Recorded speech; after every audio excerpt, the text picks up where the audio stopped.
किसी समय एक गांव में देवकन नाम का एक माली रहता था और राजा के शाही बगीचे में काम करता था और वो बहुत गरीब था। एक दिन जब वो सवेरे सवेरे राजा के बगीचे की ओर जा रहा था तो अचानक एक छोटी सी चिड़िया उसके पैरों तले कुचले जाने से बाल बाल बची। उसने चिड़िया को उठाकर एक तरफ रख दिया। तभी चिड़िया बोली, तुम्हारी मेहरबानी का धन्यवाद नौजवान। मैं बीमार हूँ इसीलिए उड़ नहीं सकती। यदि तुम मुझे मेरे घोंसले में पहुंचा दोगे तो मैं तुम्हारा एहसान जीवन भर नहीं भूलूंगी। कहाँ है तुम्हारा घोंसला चिड़िया रानी, बताओ। वो जो पीपल का पेड़ तुम देख रहे हो ना, उसी पर मेरा घोंसला है। ठीक है चिड़िया रानी।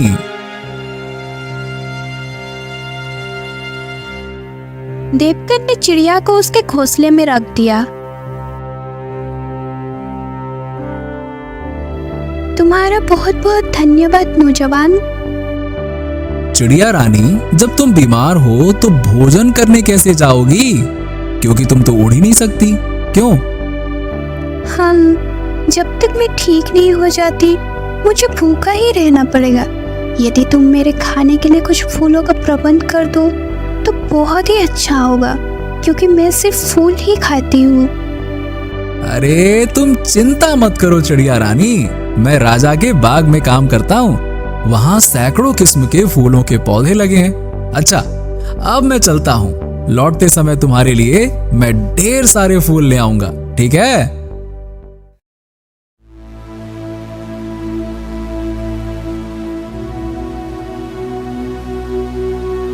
देवकन राजमहल की ओर चल पड़ा। वहां पहुंचकर देवकन सारा दिन बगीचे में काम करता रहा।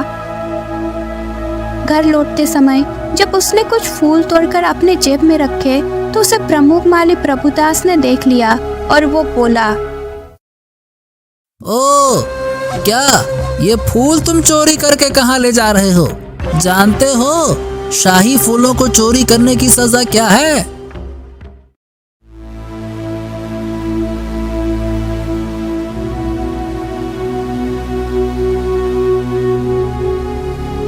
माफ कर दीजिए प्रभु जी, मैं आपसे आज्ञा लेना भूल गया।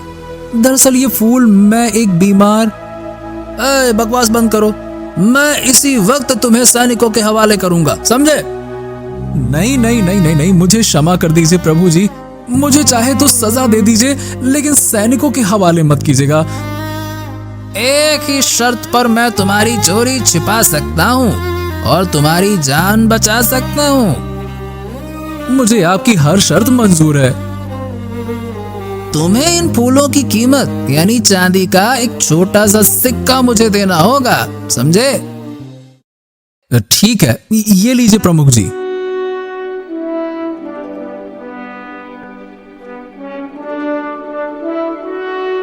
लेकिन एक बात हमेशा ध्यान रखना कि तुम्हें इस बात का जिक्र किसी के सामने नहीं करना है, ठीक है? और जब जब फूल लोगे मेरी दक्षिणा देते रहोगे, ठीक है ना? ठीक है प्रमुख जी।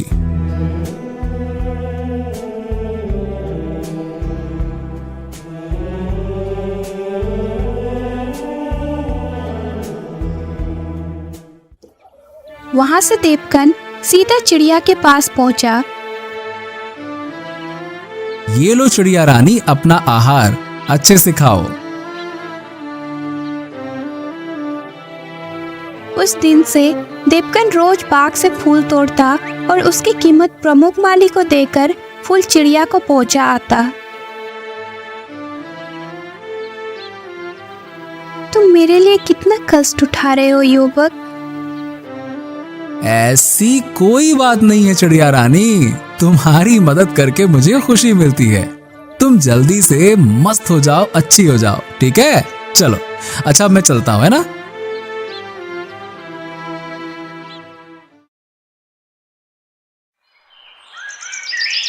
इसी तरह कई दिन बीत गए और एक दिन जब वो शाम को बाग से फूल लेकर चिड़िया के पास पहुंचा तो उसे उदास देखकर चिड़िया बोली, क्या बात है देवकन, आज तुम कुछ उदास लग रहे हो? मुझे अफसोस है चिड़िया रानी कि कल शायद मैं तुम्हारे खाने के लिए फूल ना ला सकूं। देवकन, मेरे लिए अब फूल लाने की कोई जरूरत नहीं है। अब मैं बिल्कुल अच्छी हो चुकी हूँ तथा कल से स्वयं अपना खाना का प्रबंध कर लूंगी। लेकिन फिर भी बताओगे कि तुम किस वजह से उदास हो? चिड़िया रानी, मैं इन फूलों की कीमत प्रमुख माली को देकर आता था, लेकिन अब मेरे पास एक फूटी कौड़ी भी नहीं बची। ये कहकर देवकन ने चिड़िया को सारी बात बता दी। सब कुछ जान सुनकर चिड़िया की आंखें डबडबा गई। देवकन, मैं नहीं जानती थी कि मेरे लिए तुम इतनी बड़ी कुर्बानी दे रहे हो, वरना मैं तुम्हें ऐसा हरगिज़ करने नहीं देती। अरे तुम दुखी मत हो चिड़िया रानी। मैं इसलिए उदास नहीं था कि मेरे पास पैसे नहीं रहे, बल्कि मैं तो इस बात से चिंतित था कि कल तुम्हारे लिए फूल कहां से लाऊंगा। लेकिन अब तुम्हें स्वस्थ जानकर मेरी सारी चिंताएं दूर हो गई हैं। चलो, अच्छा अब मैं चलता हूँ, ठीक है? ठीक है, जाओ, लेकिन मुझसे रोज मिलना ना भूलना। ठीक है चिड़िया रानी।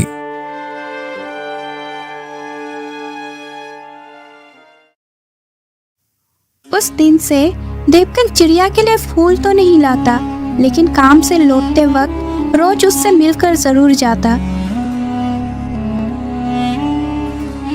एक दिन जब वो काम से घर लौट रहा था तो उसे चिड़िया से मिलने का ध्यान ही नहीं रहा। देवकन को जाते हुए देख चिड़िया बोली, देवकन, आज मैं ना जाने कब से तुम्हारा इंतजार कर रही हूँ और तुम मुझसे मिले बिना ही जा रहे हो। ओ चिड़िया रानी, आज मुझे ध्यान ही नहीं रहा। बोलो, कैसे हाल चाल हैं? सुनो, तुमने जो मुझ पर बीमारी के समय उपकार किया उसकी मैं कीमत तो नहीं चुका सकती, लेकिन मैं आज तुम्हें एक ऐसा बीज दूंगी जो शायद तुम्हारा सारा दुख दर्द एवं गरीबी दूर कर देगा। ये कहकर चिड़िया ने अपने घोंसले में से एक बीज उठाया और देवकन की हथेली पर रख दिया। अरे इतना बड़ा बीज! सुनो, ये मृत्युवन संजीवनी वृक्ष का बीज है। इसके फूल सूंघने वाले सदा सुंदर, स्वस्थ और जवान बना रहता है। इस बीज से जो वृक्ष होगा और उसमें जो फूल लगेंगे वो अनमोल होगा।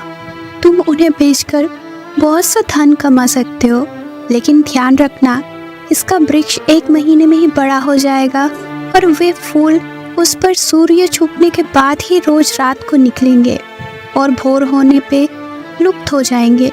इसलिए उन्हें तुम्हें रात ही रात में तोड़ना होगा। चिड़िया रानी, इतना अनमोल बीज देकर तुमने तो मेरी तकदीर ही पलट दी है। लेकिन एक बात बताओ कि इतना अनमोल बीज तुम्हें कहां से मिला? बस संयोग से ही मिल गया। आज मैं सुबह सुबह उठकर आहार के लिए निकली थी। उड़ते उड़ते मुझे एक एक स्थान पर बहुत ही सुंदर दृश्य दिखाई दिया।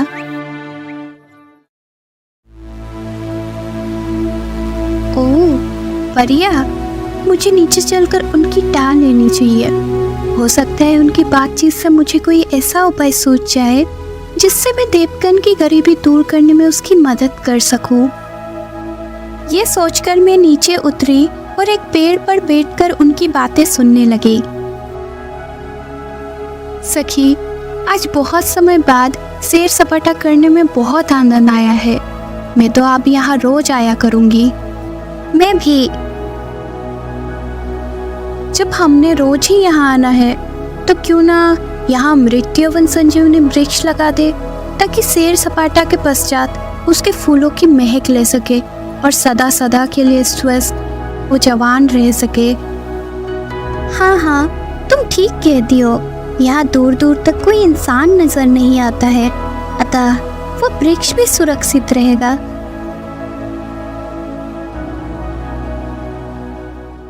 फिर परियों ने वो बीज तालाब के किनारे मिट्टी खोदकर दबा दिया और अपने हाथों में थमी छड़ी हिलाकर आकाश में उड़ गए। उनके वहां से जाने के बाद मैंने वो गड्ढा खोदा और उस बीज को लेकर अपने घोंसले में आ गई और मैं कब से तुम्हारा आने का इंतजार कर रही थी। सच में तुम कितनी अच्छी चिड़िया रानी हो जो मेरे बारे में इतना सोचती हो। अच्छा चलो अब मैं चलता हूँ, ठीक है? तुम्हारे इस उपहार का बहुत बहुत धन्यवाद। ठीक है, लेकिन मेरी बात का ध्यान रखना, इसकी विशेषता किसी को मत बताना, वरना वे तुम्हारे लिए मुसीबत पैदा कर देगा। ठीक है चिड़िया रानी।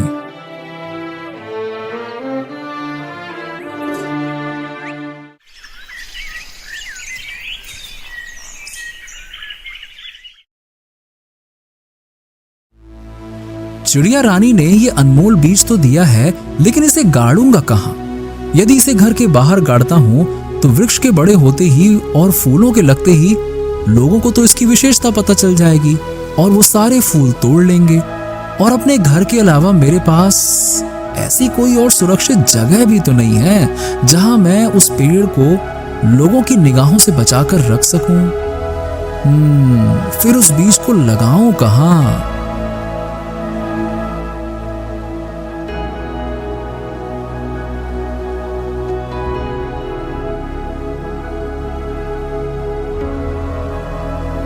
घर पहुंचकर भी उसका ध्यान उस बीज को बोने के लिए किसी स्थान के विषय में ही सोचता रहा। यदि एक बार वो पेड़ उग गया तो शायद फिर मुझे जिंदगी में कभी किसी चीज की कमी नहीं रहेगी। महाराज ही मुझे उन फूलों की मुंह मांगी कीमत देने को राजी हो जाएंगे। क्यों ना मैं उस बीज को महाराज के ही शाही बगीचे में बो दूं, तब उसकी उचित सुरक्षा भी होती रहेगी। साथ ही महाराज मुझसे उस अद्भुत वृक्ष को पाकर प्रसन्न हो जाएंगे और मुझे ढेरों इनाम देने के साथ साथ मेरी तरक्की भी कर देंगे। हाँ।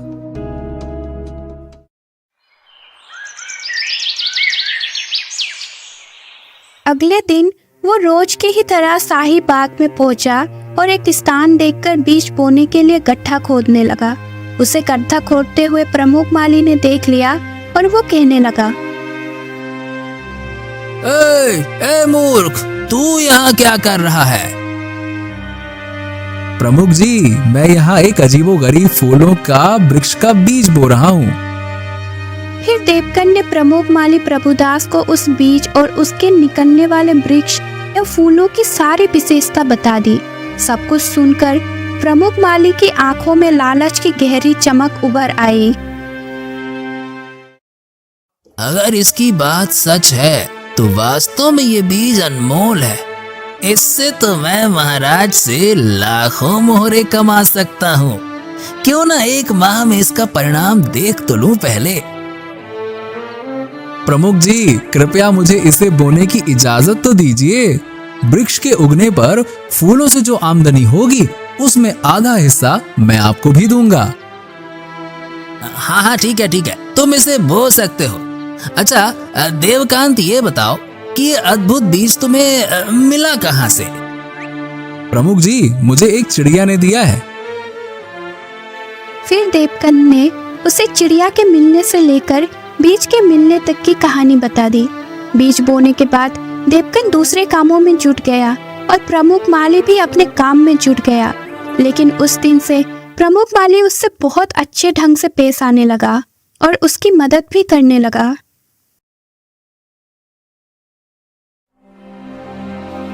एक एक करके दिन बीतते रहे। बीज से अंकुर फूट निकला और वो दिन प्रतिदिन बड़ा होने लगा।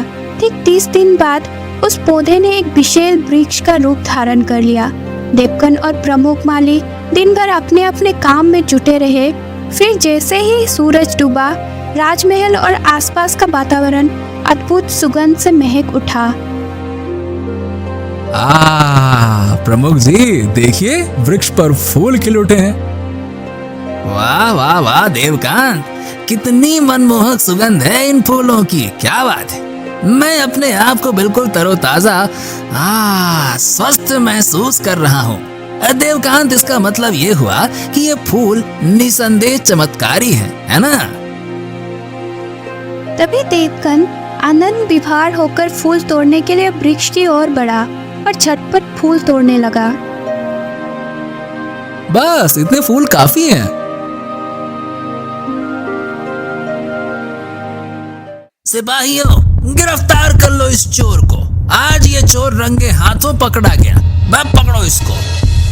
हाँ नहीं, मैंने चोरी नहीं की है। सैनिकों ने तुरंत देवकन के पास पहुंचा। आज मुझे विश्वास हो गया कि आज से पहले भी जो फूल चोरी होते रहे हैं वो भी इसी ने चुराए हैं। नहीं, छोड़ दो मुझे, मैंने कोई चोरी नहीं की है। ये वृक्ष मेरा है, इसके फूलों का मैं हकदार हूँ। हाँ, पहले जो फूल मैंने बाग से तोड़े थे वो प्रमुख जी की इजाजत लेकर तोड़े थे और उनकी कीमत भी मैंने इनको दी है। पूछो इनसे। चुप कर मूर्ख। एक तो चोरी करता है, ऊपर से सच्चा बनता है। महाराज के बाग में उगे हुए वृक्ष को अपना बताता है। बड़ा आया। जब सैनिकों ने देवकन को मार मार कर अधमरा सा कर दिया तो प्रमुख माली उसके प्रति सहानुभूति जताते हुए बोला, बस रहने दीजिए सैनिक जी। बहुत खातिरदारी हो गई इसकी। अब इसे छोड़ दीजिए। असहाय देवकन सब कुछ जानते समझते हुए भी अपने दुर्भाग्य पर आंसू बहाते हुए अपने घर की ओर चल दिया।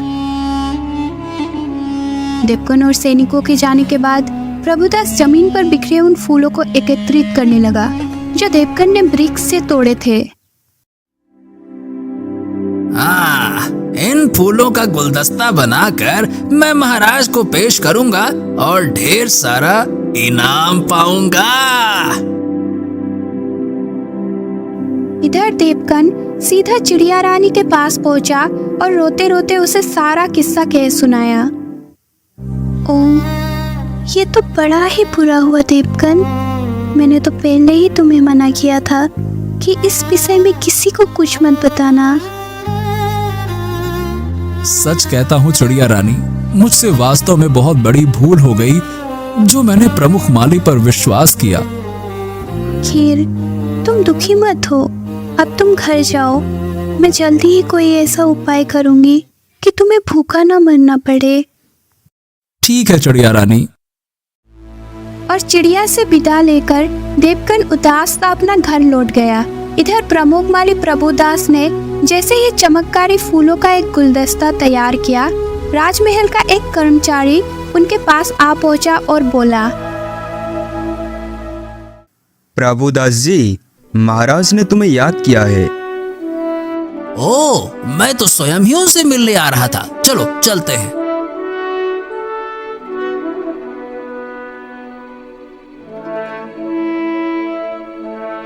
महाराज की जय हो, जय हो, जय हो। आपने मुझे कैसे याद किया अन्नदाता? प्रभुदास, मैंने तुम्हें यह जानने के लिए बुलाया है कि आज शाही बगीचे की ओर से इतनी प्यारी सुगंध किन फूलों से आ रही है। इस सुगंध ने हमें मदमस्त कर दिया है। वाह, हमारा रोम रोम पुलकित हो उठा है। हमें ऐसा महसूस हो रहा है जैसे हमारी उम्र 10 साल कम हो गई है, जैसे हम अधेड़ अवस्था से जवानी में लौट आए। क्या है ये? महाराज, ये अनोखा चमत्कार इन अनमोल फूलों का है। इन फूलों के गुलदस्ते को मैं स्वयं ही आपको भेंट करने आ रहा था। अच्छा, लाओ, दो तो सही। गुलदस्ता लेकर राजा ने उसे जैसे ही सूंघा, उसका रोम रोम झूम उठा। वाह, हाँ, तबीयत प्रसन्न हो गई। बिल्कुल वैसी ही सुगंध है। प्रभुदास, ये किस पेड़ के फूल है और इनका नाम क्या है? महाराज, ये फूल मृत यवन संजीवनी वृक्ष के हैं। इनको सूंघने से मनुष्य जवान और स्वस्थ रहता है। क्या सचमुच? इसका परिणाम तो आप स्वयं ही देख रहे हैं महाराज। ठीक कहते हो। इस अद्भुत वृक्ष को देखने के लिए हम बहुत उत्सुक हैं।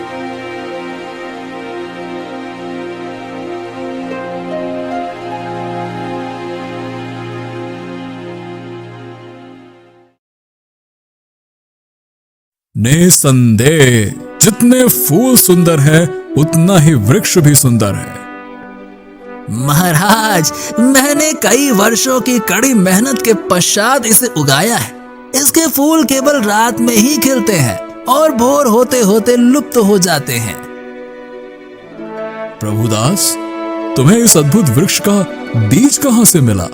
इसकी विशेषता देखते हुए तो मुझे ऐसा लगता है कि जैसे ऐसे वृक्ष कम से कम धरती पर तो नहीं उगते।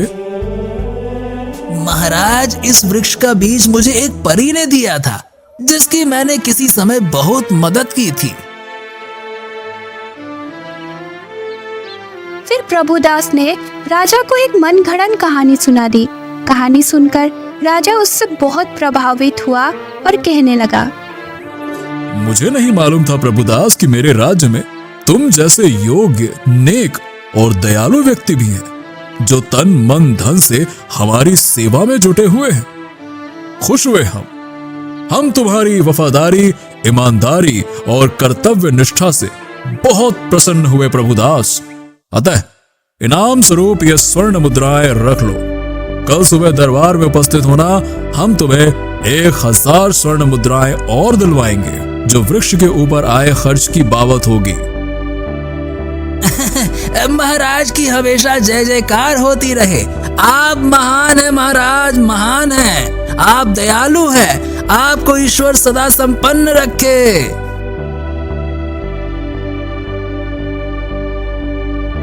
हाँ, एक बात ध्यान रहे प्रभु, कल से तुम मुझे एक फूल का गुलदस्ता पेश करोगे, जिसके बदले तुम्हें रोज 100 स्वर्ण मुद्राएं मिला करेंगी। जैसी आपकी आज्ञा महाराज।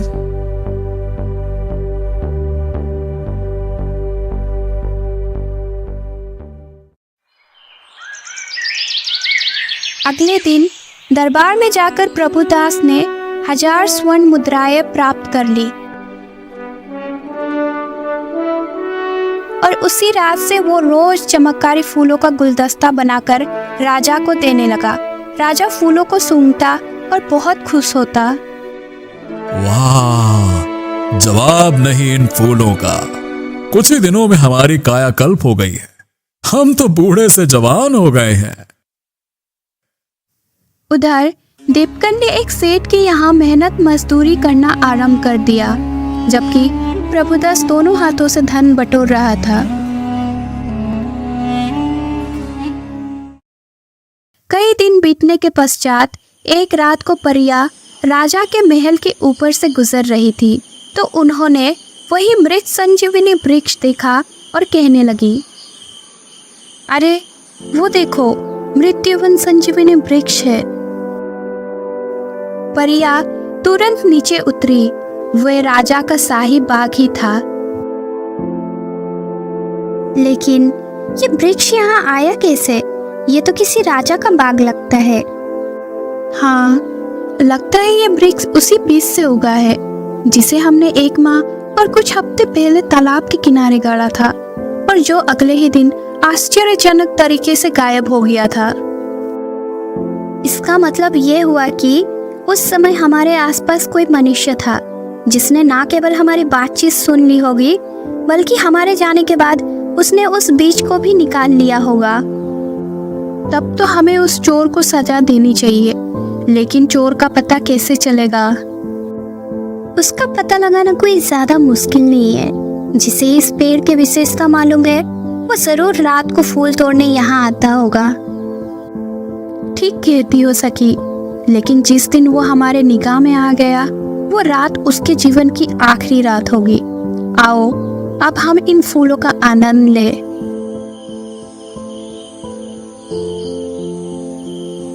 उस दिन से वो परिया रोज रात को वहां आने लगी, लेकिन वो आधी रात को आती थी, इसीलिए उनका सामना कभी प्रभुदास से नहीं हुआ।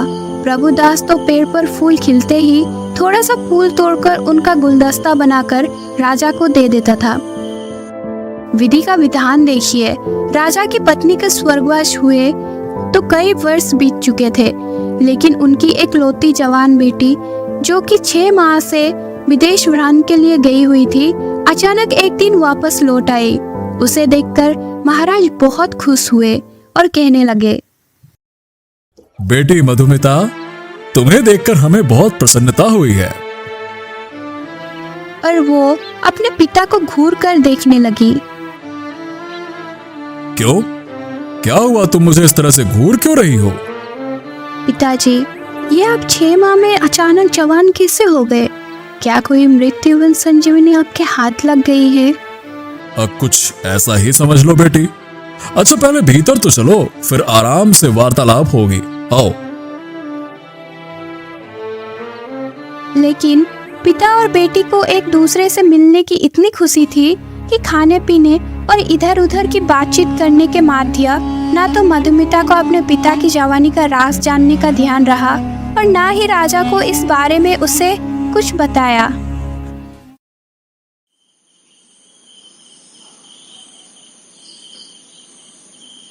बेटी बहुत रात हो गई है, तुम जाकर सो जाओ। बहुत अच्छा पिताजी, मुझे भी बड़ा जोरों का नींद आ रही है। लेकिन मधुमिता अपने शयन कक्ष में जाकर जैसे ही बिस्तर पर लेटी, उसे फूलों की सुगंध आने लगी। मधुमिता उसी समय महल से निकलकर शाही बाग में पहुंच गई और परिया भी उसी समय उड़ती हुई शाही बाग के ऊपर पहुंची और राजकुमारी को देखकर कहने लगी, अरे अरे वो देखो, शाही बाग में कोई लड़की मृत्युवन संजीवनी वृक्ष के फूल तोड़ रही है। जरूर ये वही चोरनी है जिसने हमारे चमत्कारी बीज चुराया था। आओ चलकर इससे मजा चखाए। और इससे पहले कि राजकुमारी खतरे को भाप पाती, परियों ने अपने जादू से राजकुमारी को पत्थर की मूर्ति बना दी। अब इसे हमारे सिवाय और कोई जिंदा नहीं कर पाएगा। इसकी यही सजा थी, इसे तो सजा मिल गई। आओ अब हम फूलों का सुगंध का आनंद लें और अपना प्रिय खेल खेलें। हाँ चलो।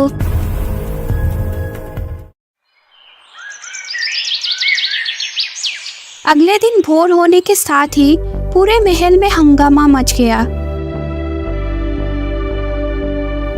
गजब हो गया महाराज, गजब हो गया। महाराज, राजकुमारी साहिबा बाग में पत्थर का भूत बनी खड़ी है। क्या? महाराज शीघ्र बाग में पहुंचे। बाग में पहले से ही महल के नौकर चाकर और प्रभुदास भी मौजूद थे। अपनी बेटी को पत्थर की मूर्ति बना देख राजा कुछ देर तक आंसू बहाते रहे और विलाप करते रहे, लेकिन फिर क्रोधित होकर बोले, प्रभुदास, इस पेड़ को तुमने ही उगाया था। तुम ही बता सकते हो कि राजकुमारी फूल तोड़ते हुए पत्थर कैसे हो गई। जल्दी जवाब दो, वरना मैं तुम्हारी गर्दन धड़ से अलग कर दूंगा। बोलो। मुझे नहीं मालूम महाराज, मेरी जान बख्श दीजिए, मुझे नहीं पता। इस पेड़ को तुमने ही उगाया है और इसका जादू भी तुम जानते होगे।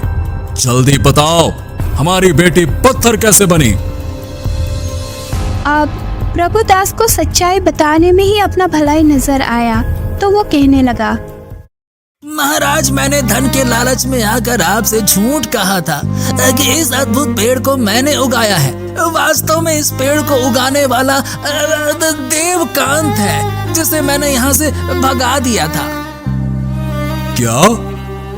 हाँ महाराज, मैं सच कह रहा हूँ। इस वृक्ष को उसी ने 1.5-2 माह पहले उगाया था, लेकिन इस वृक्ष के फूलों की विशेषता जानकर मेरी नीयत डोल गई और मैंने उसे यहाँ से भगाकर इस पर अपना अधिकार जमा लिया। फिर प्रभुदास ने राजा को सारी बात बता दी। असलियत जानकर राजा का चेहरा क्रोध से टमटमा उठा। दुष्ट, कमीने, धोखेबाज, तुमने न केवल देवकान से धोखा किया बल्कि हमसे भी झूठ बोलकर ढेर सारा धन हड़पा। तुझे तो मैं देवकान से भी कठोर सजा दूंगा। मुझे क्षमा कर दीजिए महाराज, क्षमा कर दीजिए। नहीं लालची, तुम्हें तुम्हारे किए का दंड अवश्य मिलेगा।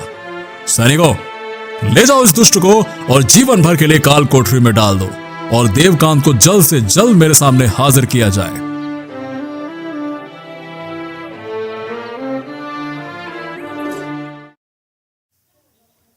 इधर सैनिक देवकन के घर पहुंचे।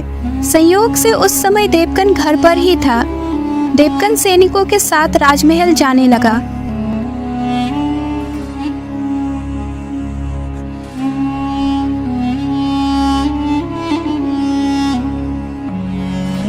रास्ते में उसे चिड़िया रानी ने देख लिया और वो सोचने लगी, अरे ये राजा के सैनिक देवकन को क्यों ले जा रहे हैं?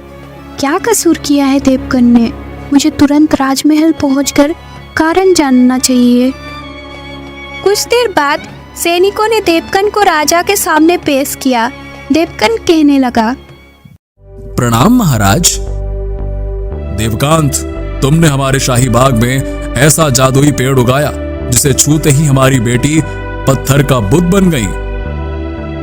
पत्थर का बुद्ध बन गई महाराज? हाँ, बताओ वो पत्थर का बुद्ध कैसे बन गई और पुनर्जीवित कैसे हो सकती है? महाराज, मैंने वो वृक्ष अवश्य उगाया था, लेकिन मुझे ये बिल्कुल भी नहीं मालूम कि राजकुमारी जी पत्थर का बुद्ध कैसे बन गई। तुम जरूर कोई दुष्ट जादूगर हो, मैं तुम्हारे टुकड़े टुकड़े कर दूंगा। तभी चिड़िया रानी वहां आ गई और बोली, ठहरो राजन, इस तरह जल्दबाजी में काम मत लो। एक चिड़िया, वो भी मनुष्य की बोली बोल रही है? तुम कौन हो चिड़िया? और इस दुष्ट को मौत के घाट उतारने से तुमने मुझे क्यों रोका? क्या तुम नहीं जानती कि इसके कारण मेरी बेटी पत्थर की बन गई है? जानती हूँ महाराज, और ये भी जानती हूँ कि इस समय आपके दिल पर क्या बीत रही होगी, लेकिन इसमें देवकन का कोई दोष नहीं है। ये सब संयोग से हुआ है, कृपा करके इसे छोड़ दीजिए। लेकिन तुम हो कौन जो इसकी इतनी हिमायत कर रही हो? महाराज, मैंने ही इसे उस वृक्ष का अनमोल बीज लाकर दिया था। कहकर चिड़िया ने राजा को सारी कहानी कह सुनाई और अंत में बोली, राजन, मुझे विश्वास है कि यह सब उन्हीं परियों का किया धरा है और राजकुमारी को अब वही नई जिंदगी दे सकती है। आप देवकन को छोड़ दीजिए। मैं कोशिश करूंगी कि देवकन के द्वारा आपकी बेटी को दोबारा जिंदगी मिल जाए। ठीक है चिड़िया, मैं तुम्हारी बात मान लेता हूं, लेकिन एक बात ध्यान रहे, यदि 3 दिन के भीतर मेरी बेटी मुझे जिंदा नहीं मिली तो इसके साथ साथ तुम्हें भी मौत के घाट उतरवा दूंगा, चाहे तुम भागकर पाताल में ही क्यों न छुप जाओ। समझे? मुझे स्वीकार है राजन। राजा ने देवकन को आजाद कर दिया। चिड़िया देवकन को अपने घोंसले पर आने के लिए कहकर वहां से उड़ गई। कुछ देर बाद वो चिड़िया के पास जा पहुंचा और बोला, तुम्हारी मदद करने का बहुत बहुत धन्यवाद चिड़िया रानी। राजकुमारी को जीवित करने का मुझे एक उपाय सूझा है। और चिड़िया ने वो उपाय उसे बता दिया। सुनो, अब तुम घर जाओ और रात को वैसे ही करना जैसे मैंने कहा है। ठीक है चिड़िया रानी।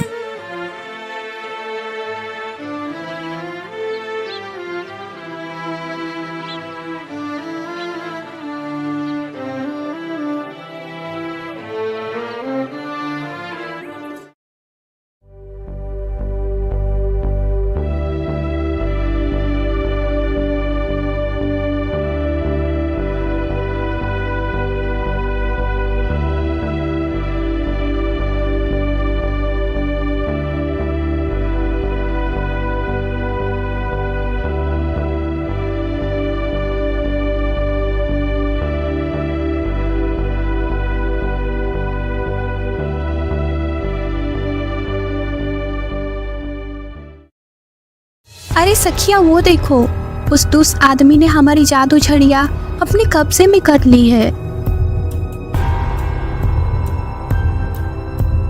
ए, कौन हो तुम?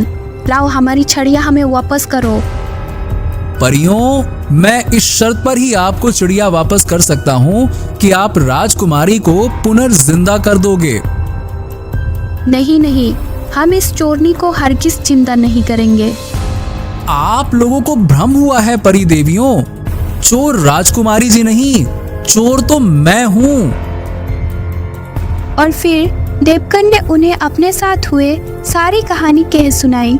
देवकन की दर्द भरी कहानी सुनकर सभी परियों का हृदय उसके प्रति सहानुभूति से भर उठा और वो कहने लगी, ठीक है देवकन, तुम्हें जो कष्ट मिला उसके बदले हम राजकुमारी को पुनर्जीवित कर देंगे, लेकिन इसके साथ ही ये वृक्ष हम अपने साथ ले जाएंगे। नहीं नहीं नहीं, ये नहीं हो सकता। यदि आप लोग ये अपने साथ ले गईं, तो मुझ गरीब की जीविका कैसे चलेगी?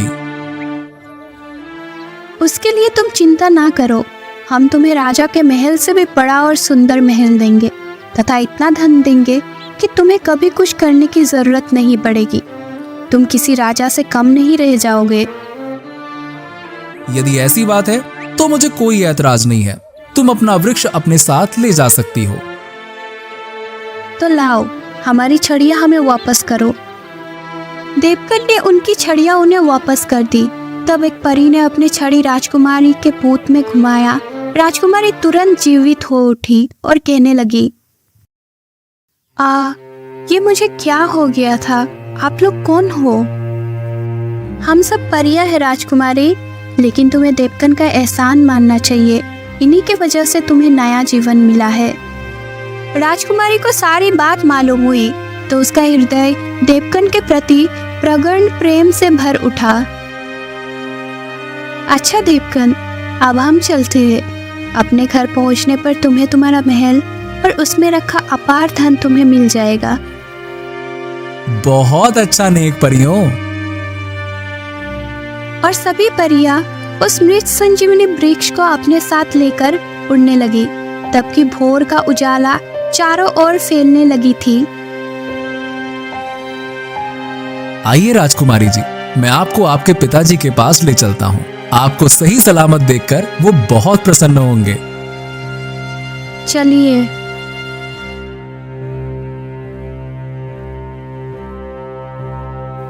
और जब देवकन राजकुमारी को लेकर राजा के पास पहुंचा तो राजा अपनी बेटी को देखकर बहुत प्रसन्न हुआ और कहने लगा, तुम पुनर्जीवित कैसे हो गई बेटी? पिताजी, ये सब इन्हीं की मेहरबानी से हुआ है। कहकर राजकुमारी ने सारी बात बता दी। राजा ने प्रसन्न होकर एक दिन अपनी बेटी का विवाह देवकन से कर दिया और देवकन राजकुमारी के साथ परियों द्वारा दिए गए अपने महल में आनंद पूर्वक रहने लगा। वो चिड़िया रानी से रोज मिलता और उसकी खैर खबर लेते रहता था।